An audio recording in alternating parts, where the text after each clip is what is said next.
Start.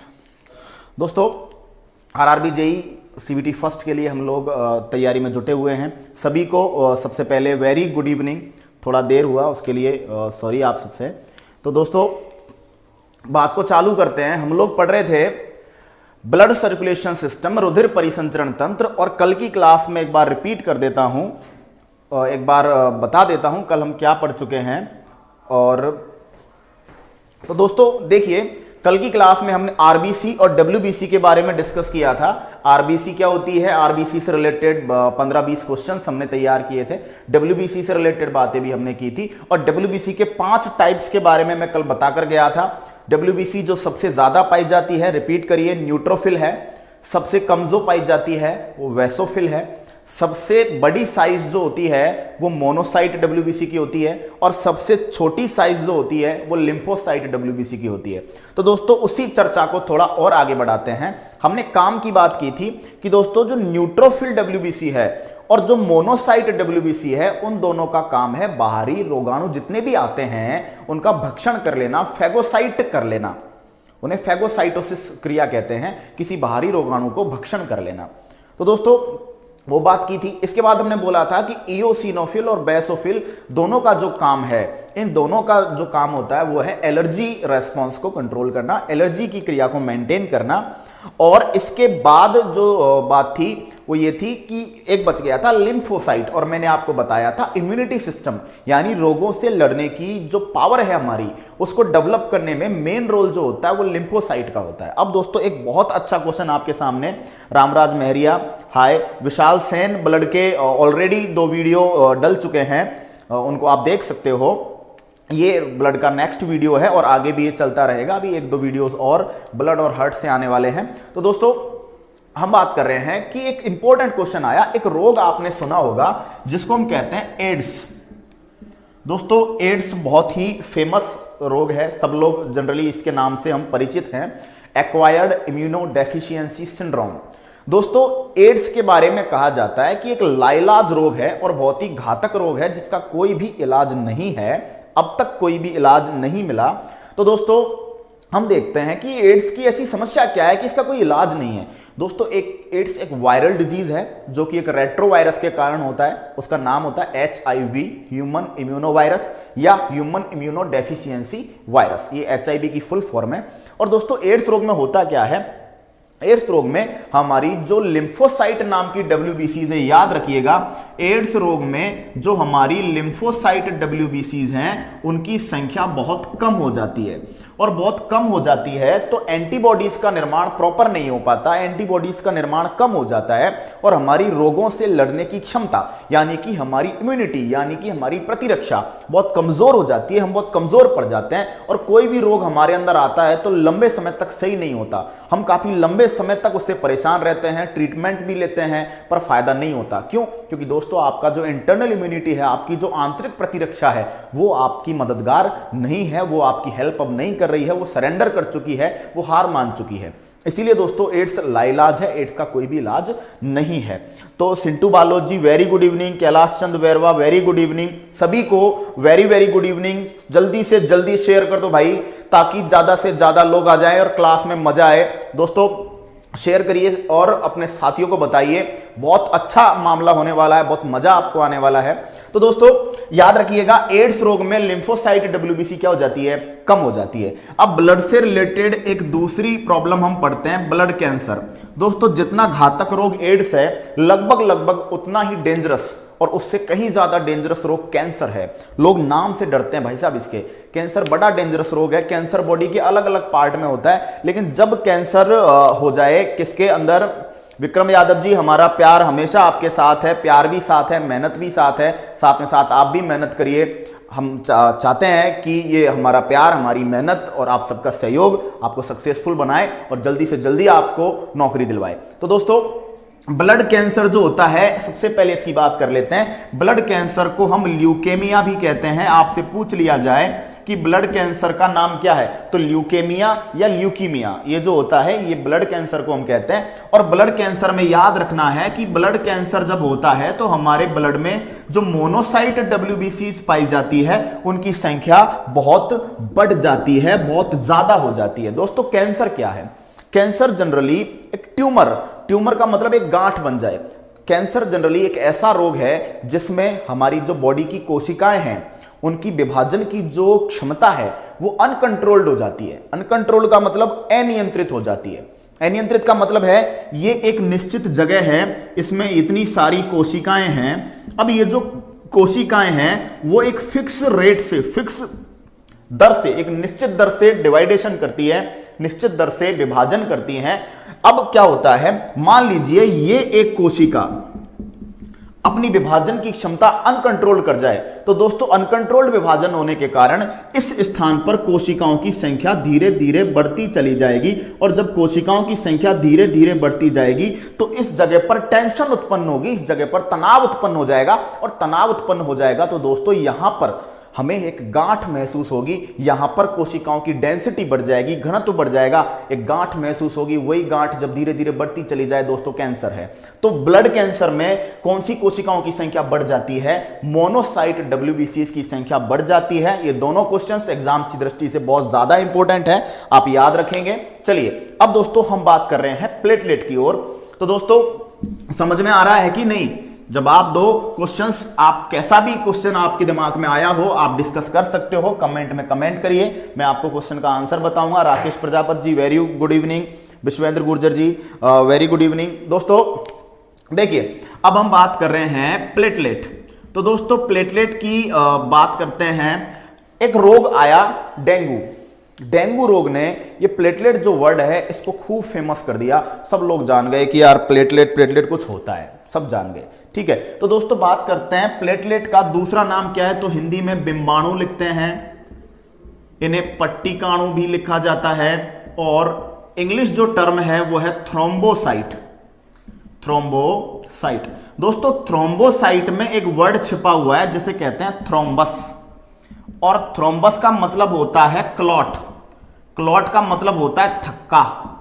याद रखिएगा thrombocyte हम प्लेटलेट को कहते हैं, और प्लेटलेट में एक वर्ड जो थ्रोम्बोसाइट में थ्रोम्बस है, थ्रोम्बस का मतलब होता है थक्का जमना। तो हमारी बॉडी में कहीं पर भी थक्का जम जाए उस क्रिया को, उस थक्का जो जम गया है उसको हम थ्रोम्बस कह देते हैं।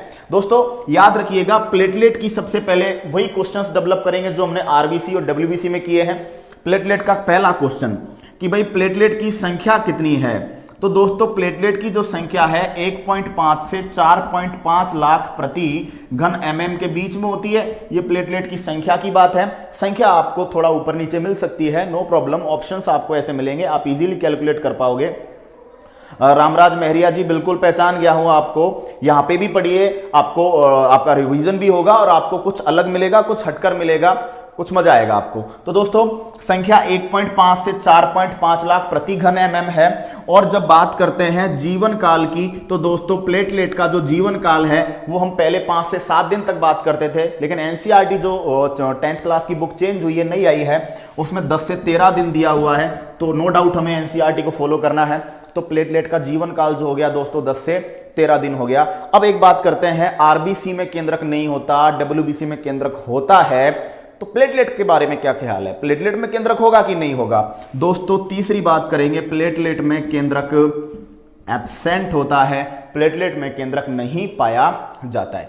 फिर हम बात करेंगे कि भाई जो प्लेटलेट है, बिल्कुल पवन कुमार जी आपकी बात एकदम सही है, थ्रोम्बोसाइट भी आपने सही बताया और 1.5 से 4.5 लाख रेंज भी आपने सही बताई, एकदम सही जा रहे हो आप। तो दोस्तों थ्रोम्बोसाइट जो होता है प्लेटलेट, उसमें केंद्रक नहीं पाया जाता। और नंबर 4 आपसे पूछे कि प्लेटलेट का निर्माण कहां पर होता है, तो दोस्तों प्लेटलेट का निर्माण बोन मैरो में होता है। बोन मैरो को मैं बता चुका हूं, बोन मैरो को हम अस्थि मज्जा कहते हैं साथियों, अस्थि मज्जा। और अस्थि मज्जा में एक स्पेशल सेल है जिसका नाम है मेगा कैरियोसाइट, एक स्पेशल सेल है जिसका नाम है मेगा कैरियोसाइट। तो दोस्तों प्लेटलेट का निर्माण जिन कोशिकाओं से होता है उन कोशिकाओं का नाम है मेगा कैरियोसाइट। स्टार्टिंग टाइम दोस्तों हमारी जो क्लास है वो 5:30 5:30 बजे से 6:30 मैथमेटिक्स की होती है, और 6:30 से 7:15 तक 7:15 तक हम साइंस की क्लास है हमारी, और 7:15 से लेकर 8 तक जीके है, और 8 बजे बाद रीजनिंग है। और आपकी कल से आपकी क्लास हिंदी की 3:30 से 5:30 तक, शायद एक बार और टाइम में अनाउंस कर दूंगा, तो हिंदी की क्लास भी स्टार्ट होने वाली है एसएससी जीडी के लिए 2 घंटे के लिए 3:30 से 5:30, तो याद रखिएगा। और मैथमेटिक्स की भी मैराथन क्लास शाम को हमारी रहती है, तो उसके बारे में भी आपको याद रखना है दोस्तों। तो मैंने बात की सबसे पहली संख्या की, दूसरी बात की हमने जीवन काल की, तीसरी बात की केंद्रक की, चौथी बात की बोन मैरो की। मेगा कैरियोसाइट नाम की एक कोशिका है जो कि प्लेटलेट्स का निर्माण करती है। और बात को आगे बढ़ाते हैं दोस्तों, प्लेटलेट यदि संख्या में कम हो जाए तो क्या होता है, और यदि प्लेटलेट का काम की बात करें कि प्लेटलेट क्या काम करते हैं, तो वो भी तो जानना है भाई।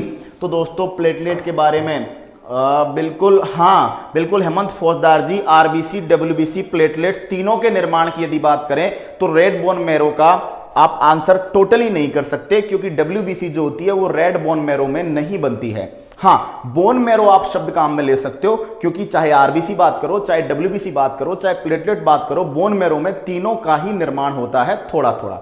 आरबीसी तो टोटली रेड बोन मैरो में बनती है, लेकिन बाकी जो चीजें हैं वो कुछ अलग जगह भी बनती है और साथ में साथ बोन मैरो में भी बनती है। सिंटू बालोद जी कोई प्रॉब्लम नहीं, पढ़ते रहिए आप। दोस्तों हम देखेंगे नेक्स्ट बात हम कर रहे हैं कि क्वेश्चन नंबर नेक्स्ट, दोस्तों क्वेश्चन नंबर नेक्स्ट कह रहा है हमसे कि भाई प्लेटलेट का कार्य बताओ। तो दोस्तों प्लेटलेट का जो कार्य है वो है रुधिर का थक्का जमाना। रुधिर का थक्का कब जमाना? ब्लड का क्लॉट करना, लेकिन कब?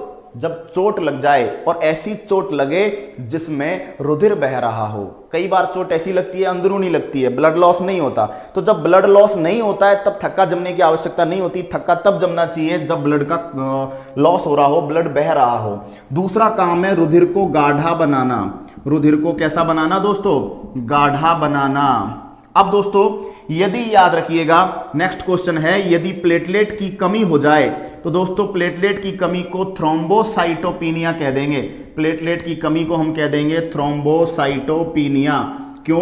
क्योंकि जब हमने बात की थी डब्ल्यूबीसी की कमी की, तो वहां पर भी हमने लाइकोपिनिया वर्ड यूज किया था। तो पीनिया का मतलब होता है कमी, लेकिन जब प्लेटलेट की अधिकता की बात की जाए कि प्लेटलेट की अधिकता हो जाए तो क्या होगा, तो दोस्तों प्लेटलेट की अधिकता को हम थ्रोम्बोसाइटोसिस कह देंगे। थ्रोम्बोसाइटोसिस। तो दो टर्म याद रखिएगा, एक है थ्रोम्बोसाइटोपिनिया और एक है थ्रोम्बोसाइटोसिस। शंकर झा जी, मैंने पहले भी कहा है कि नंबर्स जो है प्लेटलेट का वो हम 1.5 लाख से कई बार 4 लाख तक बोल देते हैं, कई बार 4.5 लाख तक बोल देते हैं। डोंट वरी, ऑप्शंस आपको ऐसे मिलेंगे जो बहुत दूर दूर होंगे और आप इनमें से कोई भी ऑप्शंस के अकॉर्डिंग आप आंसर को दे पाओगे। दोस्तों प्लेटलेट का निर्माण जो होता है वो रेड और येलो नहीं कहेंगे हम। हरीश शर्मा जी, आपके क्वेश्चन का आंसर मैं देता हूं। प्लेटलेट का जो निर्माण है वो रेड बोन मैरो और येलो बोन मैरो दोनों में ही होता है। तो हम टोटली कह सकते हैं कि प्लेटलेट्स का निर्माण बोन मैरो में होता है, और बोन मैरो में एक स्पेशल सेल होती है जिसका नाम है मेगा कैरियोसाइट। ज्यादा डीप जाना चाहे तो आपका आंसर बनेगा मेगा कैरियोसाइट। दोस्तों आप लोग क्वेश्चंस पूछ रहे हो, बिल्कुल एनर्जी आ रही है, तो मैं भी समझ पा रहा हूं कि आप लोग नॉलेज शेयर कर रहे हो। दोस्तों ज़्यादा से ज़्यादा आप लोग चैनल को शेयर कीजिए, लाइव क्लास के बारे में बताइए लोगों को, ताकि यहाँ मजा आए आपको पढ़ने में। दोस्तों प्लेटलेट का नाम शंकर झा जी, एकदम बात सही है, थ्रोम्बोसाइट होता है। अब दोस्तों थोड़ा समझते हैं हम प्लेटलेट के बारे में। डेंगू रोग की जैसे बात करी जाए, डेंगू, दोस्तों डेंगू रोग में हम सुनते हैं कि प्लेटलेट की संख्या कम हो जाती है। अच्छा, कुछ लोग ऐसा सोचते हैं कि प्लेटलेट कम हो गए इस वजह से डेंगू हुआ, लेकिन ऐसा नहीं होता। होता यह है कि डेंगू रोग हुआ इस वजह से प्लेटलेट कम हो गए। दोस्तों समझिए, प्लेटलेट की जो एज है वो 10 से 13 दिन है। इसका मतलब आज से 10-12 दिन पहले जो प्लेटलेट बने हैं वो आज खत्म हो जाने हैं। भाई 10 से 12 दिन की एज है, तो आज जो प्लेटलेट्स बने हैं वो खत्म हो जाने हैं 10 से 12 दिन के बाद। तो दोस्तों जब डेंगू का जो वायरस आता है, डेंगू वायरस जिसको ऑर्बो वायरस कहते हैं, जब वो अटैक करता है तो वो नए प्लेटलेट्स बनना बंद कर देता है। अब नए प्लेटलेट्स बनना बंद हो गए तो दोस्तों जनरली सामान्यतः क्या होता है, जब वायरस का अटैक नहीं होता तब क्या होता है कि डेली प्लेटलेट्स बनते हैं, पहले के बने हुए नष्ट हो जाते हैं, फिर बन जाते हैं, फिर नष्ट हो जाते हैं। तो एक बैलेंस होता है, संख्या जो होती है वो लगभग बैलेंस होके चलती है। लेकिन जब नए प्लेटलेट्स बनना बंद हो गए तो पुराने जो प्लेटलेट्स हैं वो हर 10 से 13 दिन में खत्म होते जाएंगे, और जैसे जैसे खत्म होते जाएंगे इनकी संख्या क्या होती जाएगी, कम। अब सुनिए, प्लेटलेट का काम है रक्त को गाढ़ा बनाना। तो जब प्लेटलेट ज्यादा होते हैं तो ब्लड होता है गाढ़ा, लेकिन जब प्लेटलेट कम होते हैं तो ब्लड पतला होगा। अच्छा, जब ब्लड गाढ़ा होता है तो उसकी स्पीड जो होती है वो कम होती है, और जब ब्लड पतला होता है तो उसकी स्पीड जो हो जाती है ज्यादा हो जाती है।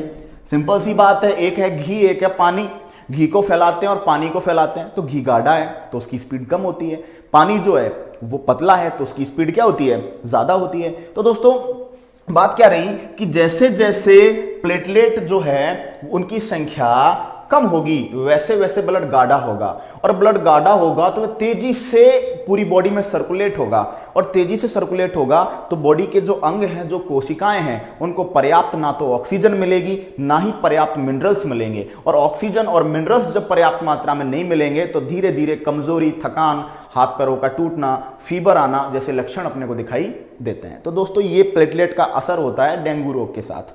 अब चलिए बात को आगे बढ़ाते हैं। बिल्कुल फ्लेवी वायरस नहीं होता सुरेंद्र कुमार जी, जो फ्लेवी वायरस होता है वो जापानी एन्सेफेलाइटिस रोग का वायरस होता है। याद रखना कि डेंगू का जो वायरस है उसका नाम डेंगू वायरस या आर्बो वायरस, लेकिन जो फ्लेवी वायरस आपने नाम लिया है वो वायरस जापानी एन्सेफेलाइटिस रोग का है, जो कि स्पेशली भारत में यूपी के गोरखपुर जिले में पाया जाता है। एक टाइप का दिमागी बुखार है।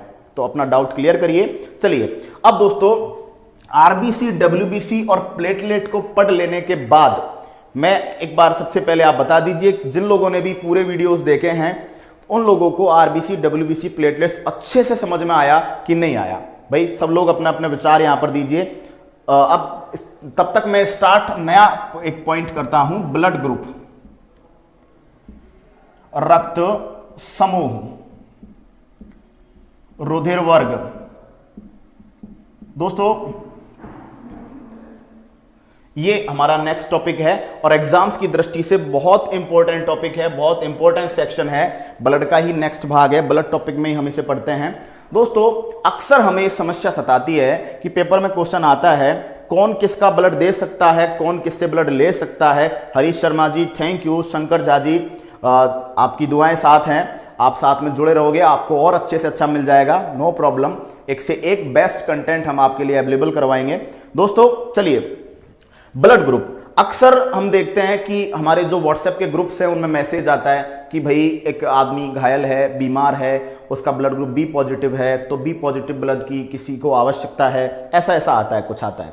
तो दोस्तों बिल्कुल मनु सिंह जी लाइव क्लास का वीडियो सेव रहेगा, आप दोबारा से रिपीट करके देख सकते हो, पिछले वीडियोस भी आप देख सकते हो, कोई प्रॉब्लम नहीं है।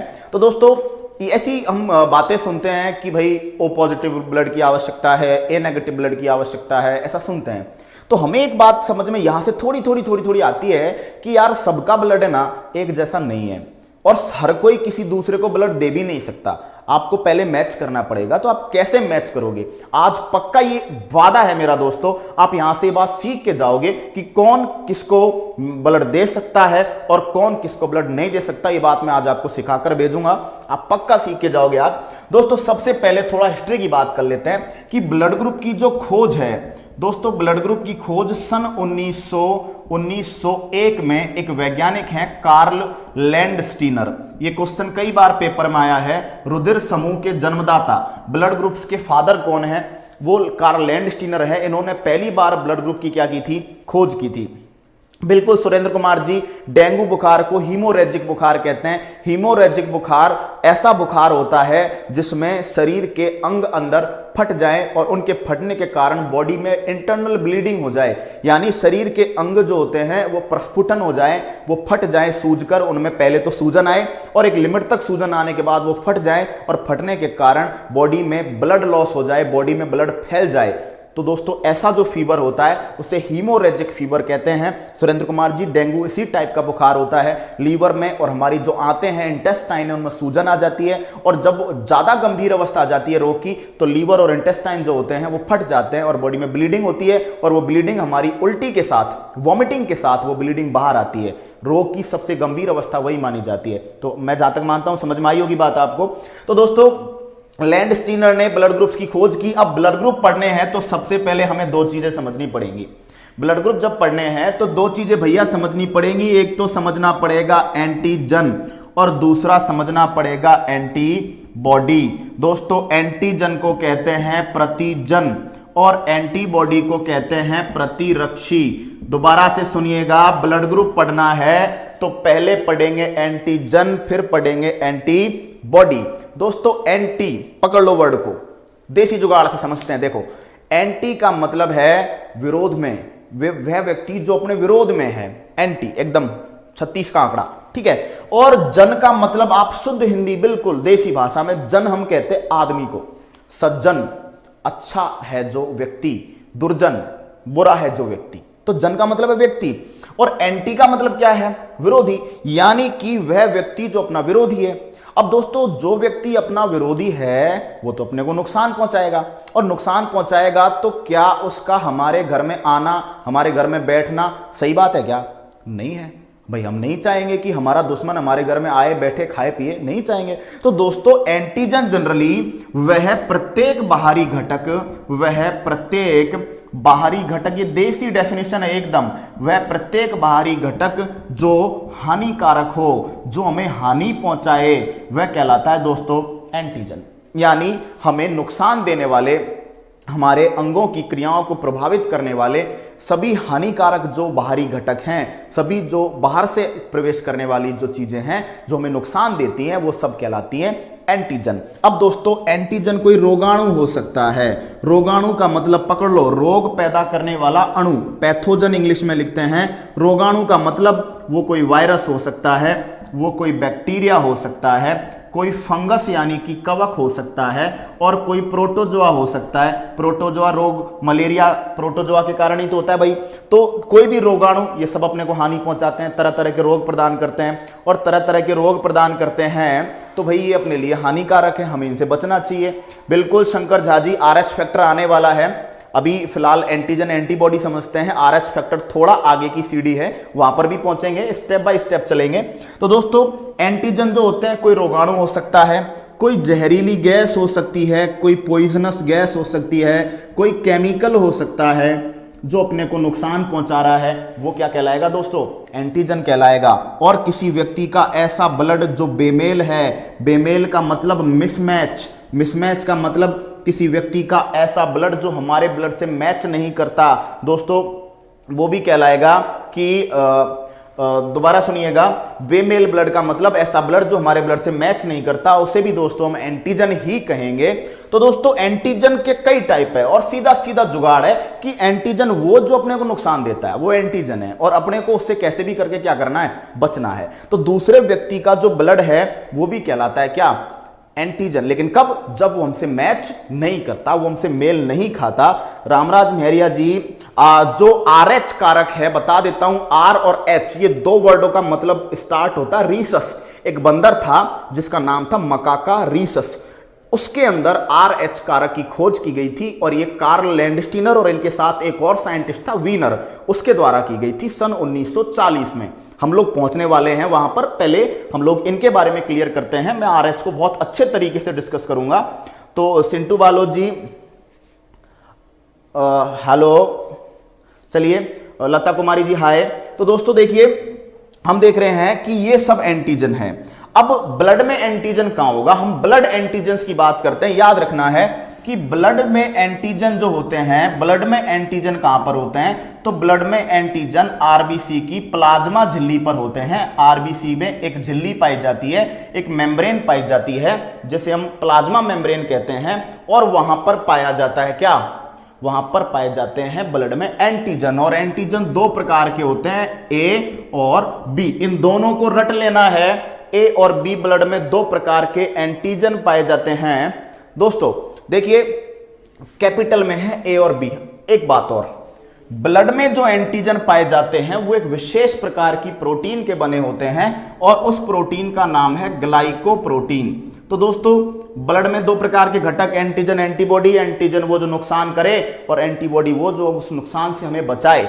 ब्लड में दो प्रकार के एंटीजन हैं, ए और बी, जो कि आरबीसी की प्लाज्मा झिल्ली पर पाए जाते हैं। और आरबीसी की प्लाज्मा झिल्ली पर पाए जाते हैं तो ये बने होते हैं ग्लाइकोप्रोटीन के। ग्लाइकोप्रोटीन के स्पेशली आपको याद रखना है कि ब्लड एंटीजन ग्लाइकोप्रोटीन के। अब दोस्तों देखिए, हम बात कर रहे हैं एंटीबॉडी की। तो दोस्तों बॉडी वर्ड का मतलब आप ले सकते हो बॉडीगार्ड। एंटीजनों से बचाने के लिए जो बॉडीगार्ड हमारी बॉडी में पाए जाते हैं उनको एंटीबॉडी कहते हैं। यानी कि एंटीजन से बचाने वाली प्रोटीनें, हमें एंटीजन से सुरक्षा देने वाली प्रोटीनें जो होती हैं वो एंटीबॉडी होती हैं।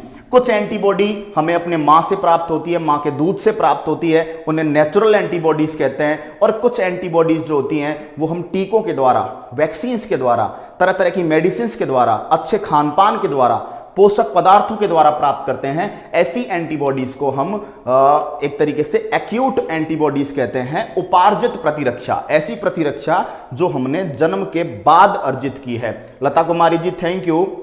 तो दोस्तों हम देख रहे हैं एंटीबॉडी जो है एंटीजन से बचाने वाली प्रोटीन एंटीबॉडी कहलाती है। और ब्लड में दो प्रकार की एंटीबॉडी होती है जो कि स्मॉल ए और स्मॉल बी प्रकार की होती है। ये याद रखना है, कैपिटल ए और कैपिटल बी जो होते हैं वो एंटीजन होते हैं और स्मॉल ए और स्मॉल बी होते हैं एंटीबॉडी होते हैं। ये भी याद रखना है कि एंटीजन जो होते हैं वो ग्लाइकोप्रोटीन के बने होते हैं, लेकिन एंटीबॉडी जो होते हैं इम्यूनोग्लोबिन प्रोटीन के बने होते हैं। इम्यूनोग्लोबिन याद रखिएगा, एंटीजन ग्लाइकोप्रोटीन और एंटीबॉडी इम्यूनोग्लोबिन। तो मैं जहां तक मानता हूं आपको यहां तक की बात समझ में आई होगी। रामराज मेहरिया जी थैंक यू, आपके कॉम्प्लीमेंट के लिए बहुत बहुत शुक्रिया।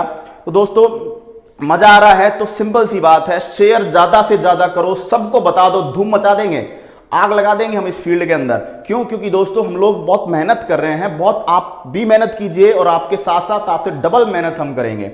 लेकिन बस यही है कि ज़्यादा से ज़्यादा लोगों को बताना है चैनल के बारे में ताकि हमें हौसला आए और ज़्यादा से ज़्यादा यहाँ पर संख्या जल्दी से जल्दी बढ़ती जाए ताकि आपको भी पढ़ने में मजा आए। तो दोस्तों यहाँ हमने जो बातें की है मैं जहाँ तक मानता हूँ आपको अच्छे से समझ में आई होगी। नोट डाउन करते रहिएगा इन चीज़ों को, एक एक क्वेश्चन एग्जाम की दृष्टि से इंपॉर्टेंट है। अब बात करेंगे कौन किसको ब्लड देगा और कौन किससे ब्लड लेगा, हम इसकी चर्चा करेंगे। टेंशन बिल्कुल नहीं लेनी है, आज की क्लास में आपको याद करके बता दूंगा पूरा कि कौन किसको ब्लड देगा, कौन किससे ब्लड लेगा। देखिए दोस्तों, पहले बात करते हैं ब्लड ग्रुप, दूसरी बात करते हैं एंटीजन कौन सा होगा, तीसरी बात करते हैं एंटीबॉडी कौन सा होगा। देखिए दोस्तों, एक बहुत इंपॉर्टेंट बात कि ब्लड ग्रुप का जो नाम रखा है ना हमने, blood group A, blood group B, blood group A B, blood group O, ये नाम ही एंटीजन के आधार पर है। तो क्वेश्चन बन गया कि ब्लड ग्रुप का नाम किसके आधार पर रखा जाता है? पाए जाने वाले एंटीजन के आधार पर। दोस्तों blood group A, blood group B, blood group A B और ब्लड ग्रुप ओ। देखिए भाई ध्यान से देखिए, योगेश कुमार जी राम राम। दोस्तों ब्लड ग्रुप ए जो होगा ना उसमें एंटीजन भी ए होगा, ब्लड ग्रुप बी होगा उसमें एंटीजन बी होगा, ब्लड ग्रुप ए बी में एंटीजन ए और बी दोनों होंगे। और ब्लड ग्रुप ओ, दोस्तों ये ओ आज बना है, पहले जीरो ब्लड ग्रुप था, शून्य ब्लड ग्रुप था, क्योंकि इनमें एंटीजन नहीं पाए जाते तो एंटीजन कोई नहीं। भैया ए एंटीजन है तो ब्लड ग्रुप का नाम ए रख दिया, बी एंटीजन है तो बी रख दिया, और ए बी है तो दोनों रख दिए, ए बी रख दिया। और यदि ब्लड ग्रुप में एंटीजन कोई भी नहीं है तो यहां पर रख दिया हम लोगों ने कि जो ओ रख दिया या जीरो रख दिया। अब सुनिए, जो एंटीजन है ना उसका एग्जैक्ट उल्टा एंटीबॉडी होगा। तो एंटीजन ए है तो एंटीबॉडी बी होगा, एंटीजन बी है तो एंटीबॉडी ए होगा। यहां दोनों आ गए तो यहां पर कोई भी नहीं होगा, और यहां कोई नहीं है तो यहां ए और बी दोनों।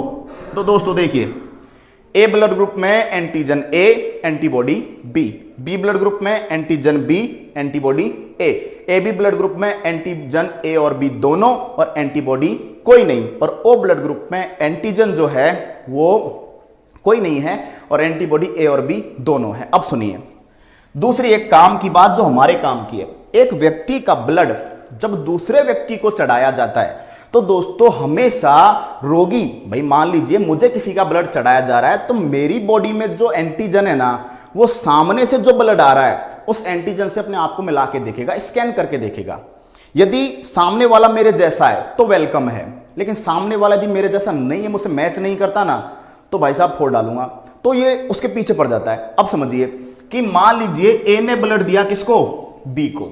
अब बी ने स्कैनिंग चालू की, ये लो स्कैन किया, स्कैन किया, देखा कि यार ये तो दुश्मन आ गया यार, भाई मैं तो बी हूं, ये ए है तो दुश्मन है। और जैसे ही दुश्मन का पता चला तो ये बी है ना, ये रोगी है बेचारा, इसकी बॉडी में ब्लड आ रहा है, तो ये अपनी सुरक्षा प्रणाली को काम में लेगा। सुरक्षा प्रणाली क्या है, एंटीबॉडी, एंटीजन से बचाने वाली प्रोटीन। तो जैसे ही पता चलेगा बी को कि ये ए मेरा शत्रु है, वो इससे लड़ने के लिए ए एंटीबॉडी को भेज देगा। अब रोगी की बॉडी में एंटीजन और एंटीबॉडी में लड़ाई चल रही है।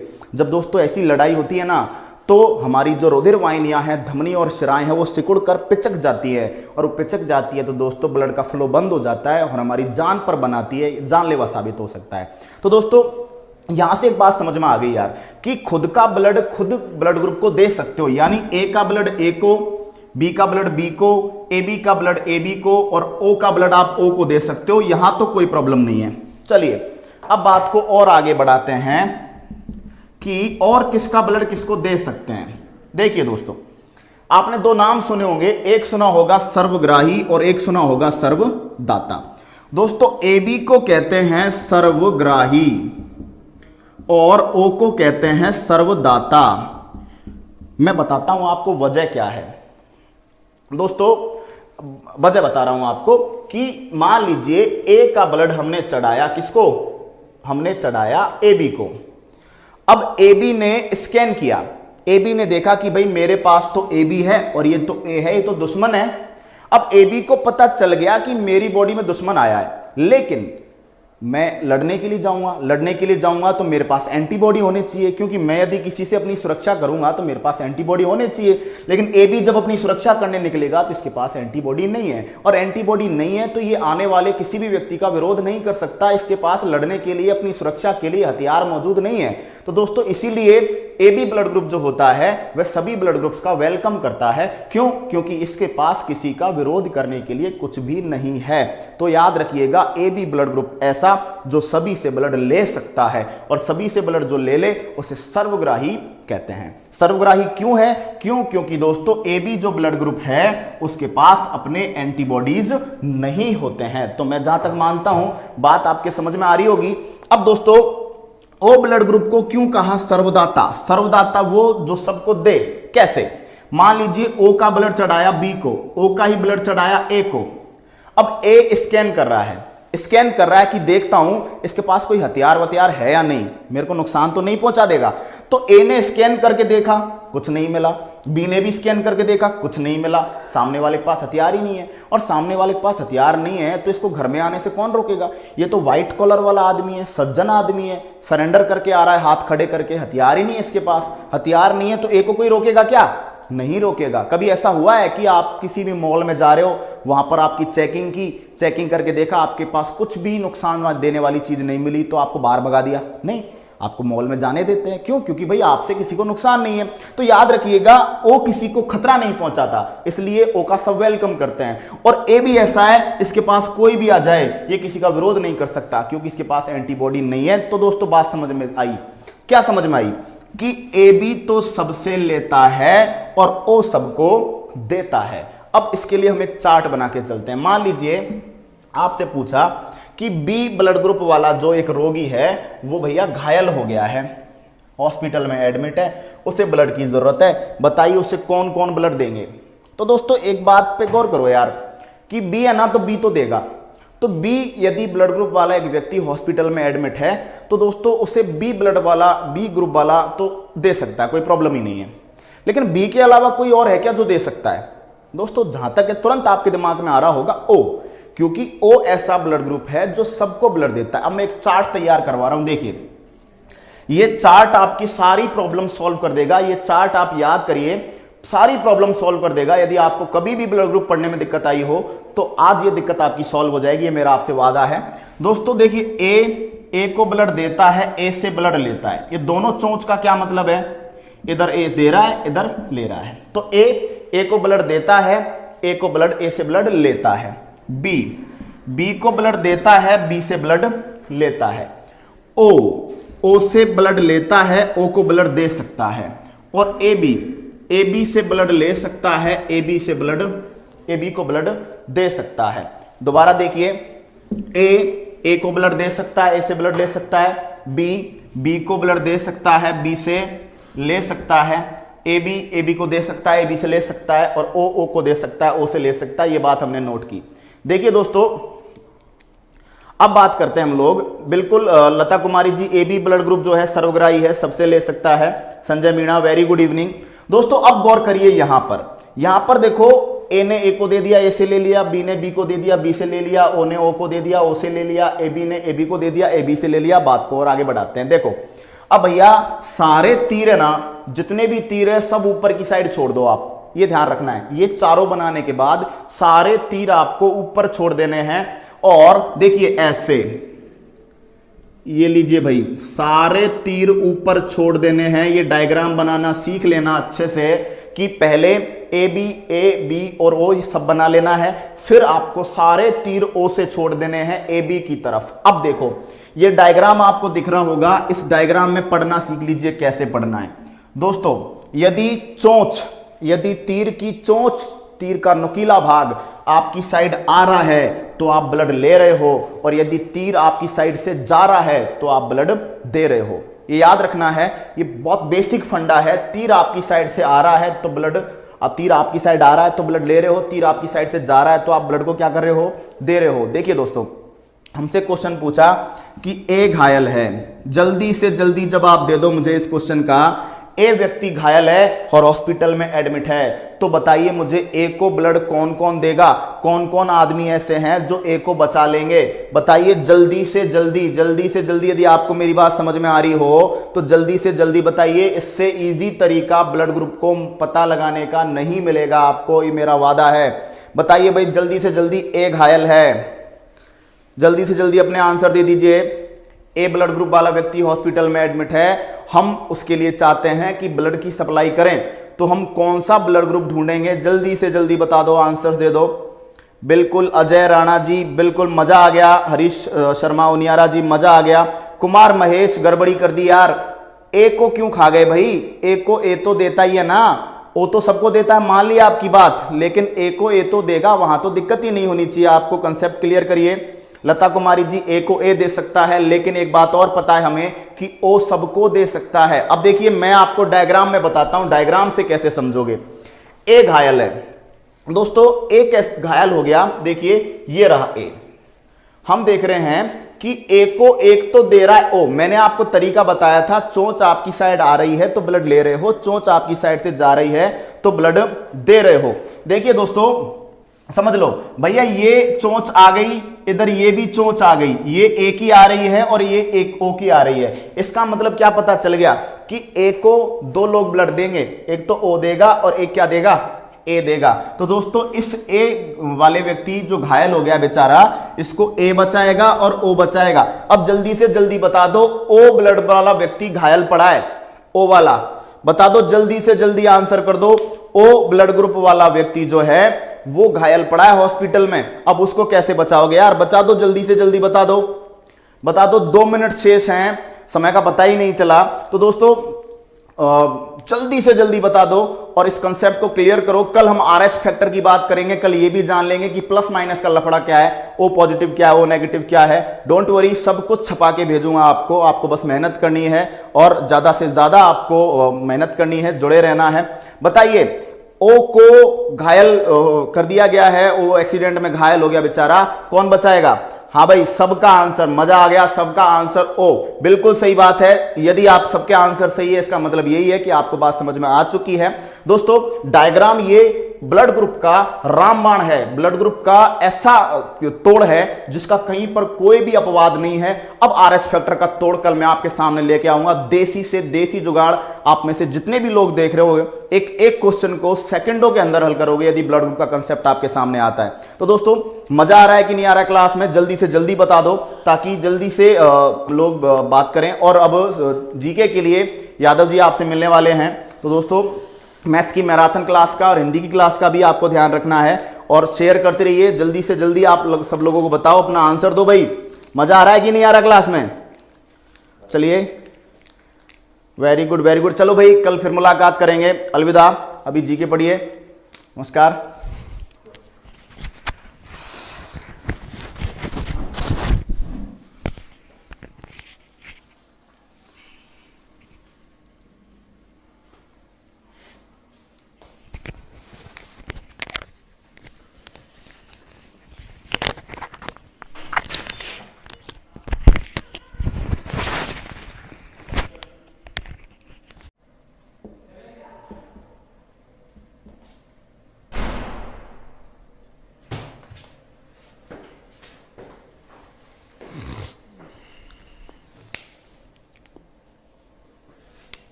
चालू है। शरीर पढ़ रहे थे, मानव शरीर में जो टॉपिक हमने पहला स्टार्ट किया वो था ब्लड सर्कुलेशन सिस्टम। और ब्लड सर्कुलेशन में पिछली क्लास में जो हमने किया था वो हम पढ़े थे ब्लड की प्लाज्मा के बारे में। दोस्तों मैंने बताया था आपको कि ब्लड में दो प्रकार के घटक होते हैं, पहला होता है प्लाज्मा, दूसरा होता है रुधिर कणिकाएं, ब्लड कॉर्पसेल्स। ठीक है, प्लाज्मा जो होता है हल्के पीले रंग का एक गाढ़ा और एक क्षारीय लिक्विड है जिसमें 90 से 92% यानी कि 90 से लेकर 92% तक वाटर है, बाकी 8 से 10% में मिनरल्स हैं, लवण हैं यानी कि साल्ट हैं, और उसके बाद उसमें प्रोटीनें हैं। प्रोटीनों की बात की थी, प्रोटीनें जो थी वो प्रोथ्रोम्बिन थी, फाइब्रिनोजन थी, जिनका काम होता है ब्लड का थक्का जमाना, जब चोट लग जाए तो ब्लड का क्लॉट बनाना। उसके बाद दूसरी प्रोटीन पड़ी एल्ब्यूमिन, जिसका काम होता है मिनरल बैलेंस करना, खनिजों का संतुलन करना। और तीसरी प्रोटीन पड़ी थी ग्लोबुलिन, जिसका काम है रोगों से लड़ने में मदद करना, इम्यूनिटी सिस्टम को डेवलप करना। ये हमारी बात हुई थी दोस्तों। और जनरली अब बात को आगे बढ़ाता हूं। ये ग्लोबुलिन 3 टाइप की होती है, अल्फा, बीटा और गामा। तो अल्फा ग्लोबुलिन का ही काम होता है स्पेशली रोगों से लड़ने में मदद करना। तो ये ध्यान रखिएगा कि ग्लोबुलिन का वह प्रकार, ग्लोबुलिन प्रोटीन का वह टाइप जो स्पेशली हमें रोगों से लड़ने में मदद करता है, इम्यूनिटी सिस्टम को डेवलप करने का काम करता है, तो वो दोस्तों अल्फा ग्लोबुलिन है। ये आप याद रखेंगे। शालू जी हेलो। तो दोस्तों यहां तक बात को कर चुके थे, अब थोड़ा चर्चा को आगे बढ़ाते हैं। और अब हमें एक वर्ड पढ़ना है दोस्तों जिसके बारे में एग्जाम्स में पूछा जाता है, रुधिर सीरम। ब्लड सीरम इसे कहते हैं, इंग्लिश हिंदी दोनों में सीरम है। अब ये सीरम होता क्या है दोस्तों? कई बार हम हॉस्पिटल्स में देखते हैं कि रोगी को एक पीले पीले रंग का लिक्विड चढ़ाया जाता है, बोतल में लगा देते हैं, वहां से उसको ड्रिप के द्वारा वो चढ़ता रहता है। तो दोस्तों वो है क्या? जनरली वो सीरम होता है। पवन कुमार वेरी गुड इवनिंग। तो दोस्तों वो सीरम होता है। और सीरम है क्या? सीरम है दोस्तों यदि प्लाज्मा में से, यदि ध्यान से सुनिएगा, अच्छे से सुनिएगा, यदि प्लाज्मा में से मैं फाइब्रिनोजन प्रोटीन को हटा दूं और प्रोथ्रोम्बिन प्रोटीन को हटा दूं, प्लाज्मा में से फाइब्रिनोजन और प्रोथ्रोम्बिन प्रोटीन्स को हटा दूं, तो शेष बचा जो भाग होगा उसे दोस्तों हम ब्लड सीरम कहेंगे। Surendra Kumar very good evening. दोस्तों प्लाज्मा का वह भाग जिसमें फाइब्रिनोजन और प्रोथ्रोम्बिन प्रोटीन नहीं पाए जाते वह कहलाता है ब्लड सीरम। इसका मतलब क्या रहा दोस्तों कि सीरम की मात्रा जो होगी, सीरम की क्वांटिटी जो होगी वो प्लाज्मा से कम होगी, प्लाज्मा में से इन दोनों को घटा देंगे तो सीरम प्राप्त होगा। और जब भी हम किसी व्यक्ति को ब्लड चढ़ाते हैं, ऐसे व्यक्ति को जिसमें आरबीसी, डब्ल्यूबीसी और प्लेटलेट की संख्या तो प्रॉपर है, उसमें कोई कमी नहीं है, लेकिन खनिजों की, प्रोटीन्स की कमी हो चुकी है, तो ऐसे व्यक्ति में हम पूरा का पूरा ब्लड नहीं चढ़ाकर केवल सीरम सप्लाई दे देते हैं उसे, तो सीरम से उसकी जो मिनरल्स की, उसकी जो प्रोटीन्स की जो डिमांड है वो कंप्लीट हो जाएगी। क्लियर दोस्तों? तो सबसे पहले जो भी लोग आ गए हैं लाइव, सबसे पहले जल्दी से जल्दी शेयर कर दीजिए, लोगों को बता दीजिए। दोस्तों जितने भी हो जल्दी से जल्दी अपने आप को डबल करो, ज़्यादा से ज़्यादा लोगों को आप लोग इस चीज़ के बारे में, हमारे चैनल के बारे में बताइए, ताकि ज़्यादा से ज़्यादा लोग जुड़ें और क्वेश्चन आंसर करने में बहुत मजा आए, बहुत एंटरटेनिंग सेक्शन रहे हमारा। सिंटू बालोद जी वेरी गुड इवनिंग, जयंत छावरा जी बिल्कुल सब कुछ गजब ही मिलेगा, हर क्लास में मजा आएगा, कुछ ना कुछ पढ़ने को अच्छा मिलेगा। दोस्तों सीरम के बारे में हमने पढ़ लिया कि सीरम होता है प्लाज्मा का वह भाग जिसमें फाइब्रिनोजन और प्रोथ्रोम्बिन प्रोटीन नहीं पाए जाते, वह सीरम कहलाता है। सुरेश बैरवा जी हेलो। तो दोस्तों अब हम पढ़ने वाले हैं स्पेशली आरबीसी, डब्ल्यूबीसी और प्लेटलेट्स के बारे में। दोस्तों यहां सीखने लायक बहुत कुछ है, हमारे पास बहुत कुछ है सीखने लायक। दोस्तों आरबीसी का सबसे पहले दोस्तों यहां हम किस तरीके से पढ़ेंगे, हरीश शर्मा जी बिल्कुल आपका वेट कंप्लीट हुआ, मैं यहां पर हूं। दोस्तों हम देख रहे हैं कि आरबीसी, डब्ल्यूबीसी और प्लेटलेट्स जब हम पढ़ेंगे तो यहां पर हम क्वेश्चंस तैयार करेंगे। जैसे पहला क्वेश्चन बनेगा हमारा, पहला क्वेश्चन बनेगा कि आरबीसी के उपनाम क्या क्या हैं, आरबीसी को और किन किन नामों से जाना जा सकता है। तो दोस्तों आरबीसी का पहला नाम है लाल रुधिर कणिका, पहला नाम है लाल रुधिर कणिका, दूसरा नाम लिखते हैं रक्ताणु, और तीसरा जो मेडिकल लैंग्वेज में, साइंटिफिक लैंग्वेज में नाम है इरिथ्रोसाइट। दोस्तों याद रखिएगा आरबीसी का जो नाम है वो क्या है, इरिथ्रोसाइट।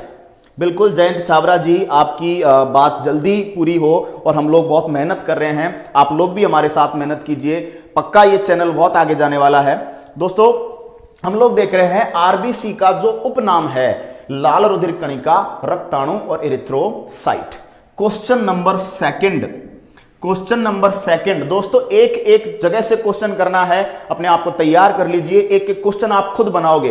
पहला क्वेश्चन बना आरबीसी का उपनाम, आरबीसी का उपनाम लाल रुधिर कणिका, रक्ताणु और इरिथ्रोसाइट। दूसरा क्वेश्चन बनेगा आरबीसी का निर्माण स्थल, आरबीसी की फॉर्मेशन साइट, यानी वह स्थान हमारे शरीर में, वह स्थान जहां पर आरबीसी का निर्माण होता है। दोस्तों ये दो जगह पढ़ेंगे हम, एक पढ़ेंगे अडल्ट में, अडल्ट का मतलब होता है वयस्क, और दूसरा हम पढ़ेंगे भ्रूण में, भ्रूण का मतलब एम्ब्रियो, एम्ब्रियो का मतलब जब हम छोटे होते हैं, मां के पेट में होते हैं या बच्चे की, शिशु की अवस्था में होते हैं। तो दोस्तों ध्यान रखिएगा वयस्क अवस्था में आरबीसी का निर्माण जो होता है लाल अस्थि मज्जा में होता है, लाल अस्थि मज्जा इंग्लिश में लिखते हैं रेड बोन मैरो। याद रखिएगा वयस्क व्यक्ति में, जैसे कि हम वयस्क हैं, हम एडल्ट हैं, हमारी एज 20 से ज्यादा है, दोस्तों इंग्लिश में इरिथ्रोसाइट नाम इंग्लिश में ही है। इंग्लिश में टोटल यदि लाल रुधिर कणिका को कहोगे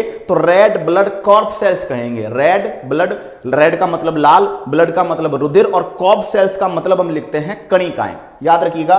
तो दोस्तों पहला क्वेश्चन उपनाम था, दूसरा क्वेश्चन था निर्माण का स्थान। तो दोस्तों आरबीसी का निर्माण वयस्क में लाल अस्थि मज्जा रेड बोन मैरो में होता है। अब बात करें ये अस्थि मज्जा क्या चीज है। जनरली दोस्तों हमारी जो हड्डियां होती हैं उनमें अंदर एक खोखला स्पेस पाया जाता है, एक विसरल स्पेस होता है, खाली स्थान।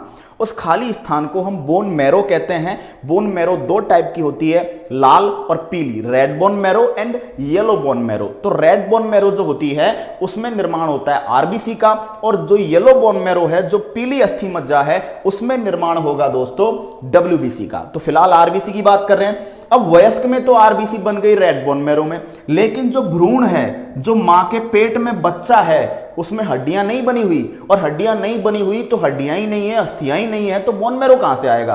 और बोन मैरो नहीं आएगा तो कैसे आप बात को कंप्लीट करोगे दोस्तों। तो भ्रूण में ये जो काम होता है वो दो अंग करते हैं, लीवर और प्लीहा। दोस्तों प्लीहा को स्प्लीन कहते हैं और लीवर को हम कहते हैं यकृत। तो दोस्तों याद रखिएगा, लीवर और प्लीहा इन दो अंगों में भ्रूण में आरबीसी का निर्माण होता है। लीवर दोस्तों, जिगर इसे ही कहते हैं। रक्ताणु को क्या कहेंगे सर? रक्ताणु को पंकज जी आरबीसी रक्ताणु का ही नाम है, मैंने पहले भी लिखा हुआ है, रक्ताणु को ही हम आरबीसी कहते हैं। तो दोस्तों भ्रूण में आरबीसी का निर्माण लीवर और प्लीहा में। दोस्तों लीवर को यकृत कहते हैं, लीवर को जिगर कहते हैं, लीवर को कलेजा कहते हैं। ये वर्ड हम लोग डेली लाइफ में बहुत बार काम में लेते हैं, याद रखिएगा। जिगर, कलेजा, लीवर किसे कहा जाता है? यकृत को कहते हैं। और स्प्लीन, प्लीहा ये याद रखिएगा दोस्तों, ये भ्रूण के अंदर आरबीसी का निर्माण करता है, लेकिन हम वयस्कों में ये प्लीहा आरबीसी को नष्ट करने का काम करता है। आरबीसी का विघटन स्थल कहलाता है, आरबीसी का कब्रिस्तान कहलाता है, आरबीसी का ग्रेवयार्ड कहलाता है। तो दोस्तों एक एक लाइन से क्वेश्चन है। प्लीहा को शरीर का ब्लड बैंक भी कहते हैं। एक एक लाइन को नोट करते रहिएगा, एक एक क्वेश्चन बनाते चलिएगा। 2 क्वेश्चन तैयार हो चुके हैं आरबीसी से रिलेटेड। तीसरा क्वेश्चन, 2 क्वेश्चन को हमने अच्छे से पढ़ा है। तीसरा क्वेश्चन दोस्तों देखिए, और जल्दी से जल्दी शेयर कर दो, लाइक करो, कमेंट करो। अपने जो भी डाउट्स है आप सॉल्व कर सकते हो। नो डाउट आपके हर प्रॉब्लम को मैं सॉल्व करूंगा। दोस्तों क्वेश्चन नंबर 3, निर्माण की क्रिया को क्या कहोगे? आरबीसी के निर्माण की क्रिया क्या कहलाएगी? वह क्रिया जिसके द्वारा आरबीसी का निर्माण होता है, उस क्रिया को क्या कहोगे? दोस्तों उस क्रिया के 2 नाम हैं, या तो इरिथ्रोपोएसिस कह दीजिए, इरिथ्रोपोएसिस, या इसे हीमोपोएसिस कह देते हैं। दोस्तों ज्यादा कुछ प्रॉब्लम नहीं है, प्रॉब्लम सिर्फ इतनी सी है कि आरबीसी को इरिथ्रोसाइट कह रहे हैं, तो इरिथ्रोसाइट के निर्माण की क्रिया को इरिथ्रोपोएसिस कह सकते हैं। दूसरी बात, आरबीसी का रंग लाल है और लाल रंग हीमोग्लोबिन के कारण है।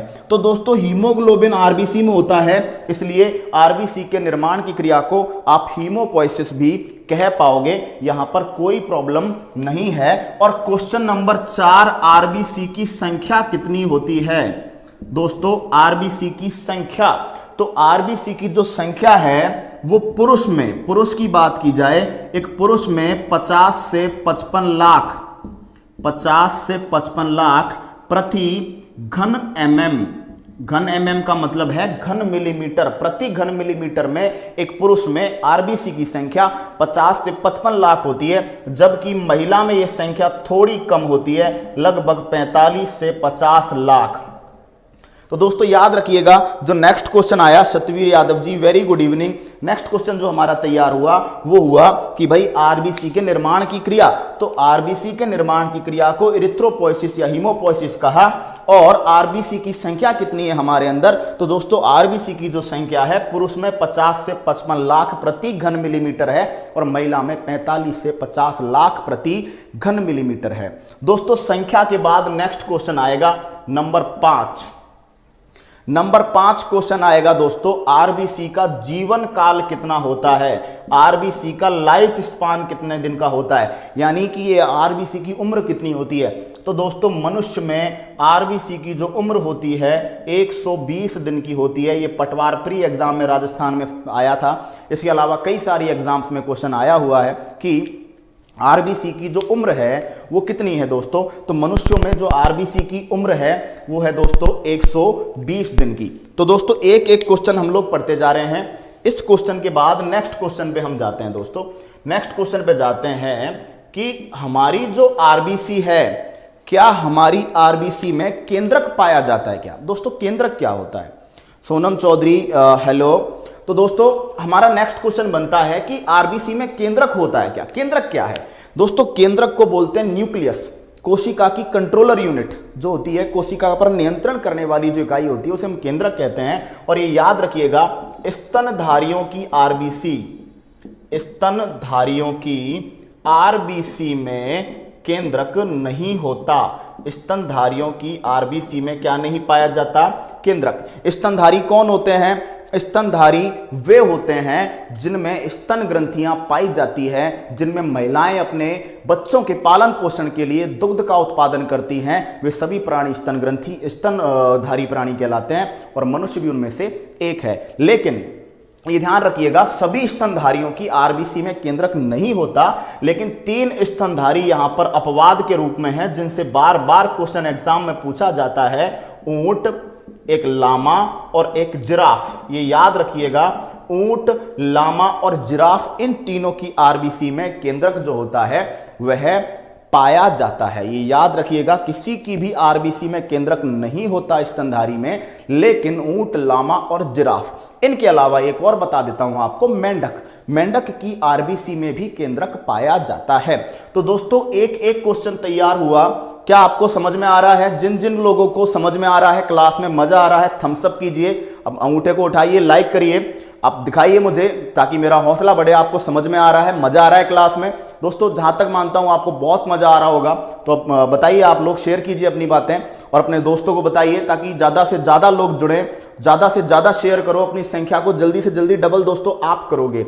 आपको खुद को मजा आने लगेगा जब ज्यादा से ज्यादा लोग आएंगे। आप अपने आप को एंजॉय करने लगोगे, पढ़ने के साथ आपको एंजॉय भी आएगा और साथ में एक कंपटीशन की भावना भी जगेगी। इतने लोगों में किसका आंसर सही है, किसका गलत है, बहुत मजा आने वाला है। तो दोस्तों क्वेश्चन 6 तक हम आ चुके हैं। स्तनधारियों की आरबीसी में केंद्रक, स्तनधारियों की आरबीसी में केंद्रक होता है वो नहीं पाया जाता, लेकिन ऊंट, लामा और जिराफ, ऊंट और लामा जनरली सब लोग याद रखते हैं, लेकिन जिराफ को एक्स्ट्रा आप याद रखेंगे। साथ में मेंढक को भी याद रखना है, लेकिन मेंढक को हटाकर याद रखना है, क्योंकि मेंढक जो होता है वो स्तनधारी नहीं होता। मेंढक एक उभयचर है, एम्फीबिया फैमिली में आता है। उभयचर वे प्राणी होते हैं, ध्यान रखिएगा, उभयचर वे प्राणी होते हैं जो जल और थल दोनों पर रह सकते हैं, जलीय वातावरण में और स्थलीय वातावरण में। Lata Kumari ji hi, very very good, very good, सबको समझ में आ रहा है। चलिए दोस्तों बात को आगे बढ़ाते हैं और अगले पॉइंट की ओर चलते हैं। दोस्तों संख्या की बात कर ली,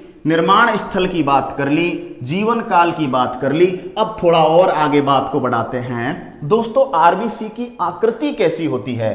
भाई आरबीसी की शेप कैसी होती है? Question number 7। और क्वेश्चन नंबर 7 पर जब गए तो क्वेश्चन हमने तैयार किया भाई आरबीसी की आकृति।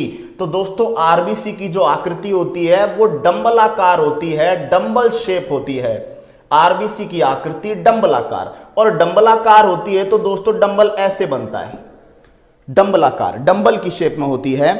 तो दोस्तों यहां हम देखते हैं कि ये जो डंबल की शेप में है, तो एक और चीज हम कह सकते हैं, हम देखेंगे कि ये जो दोनों सरफेस हैं, ये सरफेस ऐसे हैं जिस प्रकार से अवतल दर्पण होता है। एक ये सतह अवतल, एक ये सतह अवतल। तो दोस्तों आरबीसी की आकृति को दूसरा नाम दे सकते हैं द्विअवतलाकार। आरबीसी के दोनों ही पृष्ठ जो होते हैं वो अवतल होते हैं, इंग्लिश में लिखते हैं बाइकॉनकेव स्ट्रक्चर। तो आरबीसी की आकृति को आप दो तरीके से पढ़ सकते हो, डंबलाकार भी कह सकते हो और द्विअवतलाकार बाइकॉनकेव स्ट्रक्चर भी कह सकते हो। जयंत छाबरा जी एकदम बात आपकी सही है। दोस्तों क्वेश्चन नंबर नेक्स्ट तैयार किया, क्वेश्चन नंबर 8। 7वीं बात में हमने पढ़ी, क्वेश्चन नंबर 7वां हमने पढ़ा आकृति को लेकर, और क्वेश्चन नंबर 8 हम पढ़ रहे हैं कि आरबीसी का विघटन स्थल कहां है। आरबीसी के लिए वह जगह जहां पर आरबीसी खत्म हो जाती है। आरबीसी का कब्रिस्तान किसे कहोगे? आरबीसी का बूचड़ खाना किसे कहोगे?